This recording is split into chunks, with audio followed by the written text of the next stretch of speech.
సతీష్ గారు, మామూలుగా ఈ ఎగ్జామ్స్‌లో కరెంట్ అఫైర్స్ గురించి మనం మాట్లాడుకుంటే దీని ప్రాధాన్యత అనేది ఖచ్చితంగా ఉంటుంది.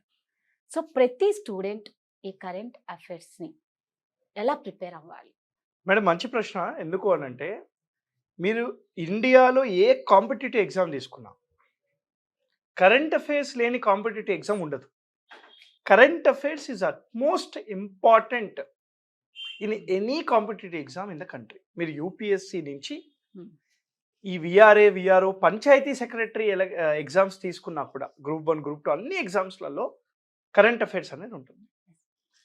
First difference between academic and competitive exams is presence of current affairs. Okay. మనకి అకాడమిక్స్‌లో మనకి మొత్తం కూడా కన్వెన్షనలే ఉంటుంది. స్టాటిక్ ఉంటుంది.